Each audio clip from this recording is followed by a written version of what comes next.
Nothing lasts forever. I think that's something that Sony is taking for granted, or not taking for granted. They don't really realize that that's the way it is. When you gain confidence in your fans and gamers and things like that, you don't realize what it means to lose that until you do lose it. Just look at last generation as an example of this. Hey, what's up everybody? Crapgamer here with Crapgamer Reviews with another video. Thank you guys for checking it out. And what I'm talking about is the way Sony is actually being very cocky with the things they're doing, because the media is actually picking up on this, and the media is starting to call Sony out for these things. They're calling Sony anti-consumer, and that's something that you hadn't seen this generation. And I think that it's very prudent. You're starting to see the media call out Sony for abandoning the indies that they showed the first few years of E3.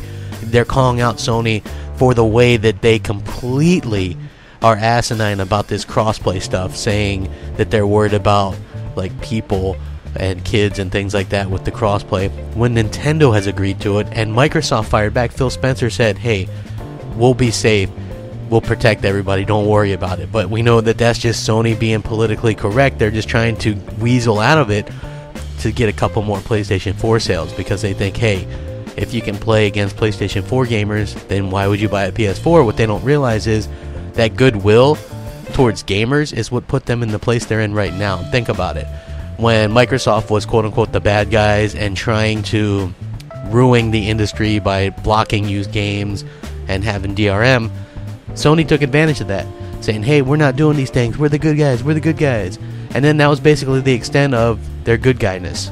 Since then, they have turned down EA access, mocked and made fun of backwards compatibility, all while trying to sell you a perfectly fresh coat of paint with trophies game, or trying to sell you on their horrible streaming service.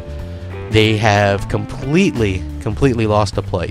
They tried to buy the actual words "Let's Play" so that they could make money off of that and monetize that. They tried multiple times this generation to do that, so they turned down crossplay, turned down EA access, make fun of and mock backwards compatibility, while trying to sell you their alternatives.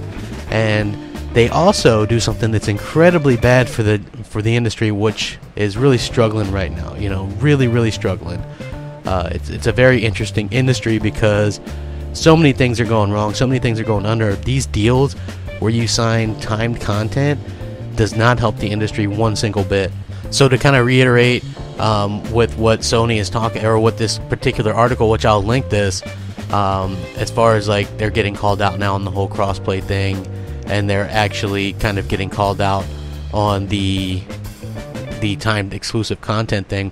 And what's funny is it always gets thrown up, well, Microsoft was doing this years ago. And you know what, as a fanboy, when I sit back and I look back and I go, you know what, back then it was a different world, it was a different gaming industry. But when you look at it now, you can just see how really anti-games that was. It was really holding the industry back.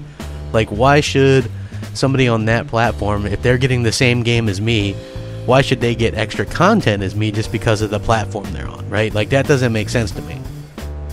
And I think that people are starting to take that to heart now. If you listen to what Phil Spencer's doing, and I know some people like him, some people don't, it's very smart with what he's doing. He's completely honest about a lot of this stuff. He's like, it's not really healthy for the industry to do that.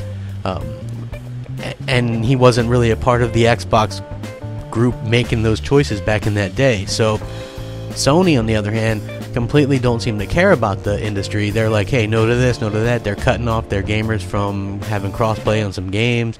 They're saying no to this, no to that. And it's really hurting the industry, and it makes them look bad. And I'm curious to hear what you guys think about this, though. Sound off. If you wouldn't mind rating, comment, subscribing, it helps out the channel tremendously. As always, we'll catch you next time. Have a great night. Thanks for watching. Crapgamer, out.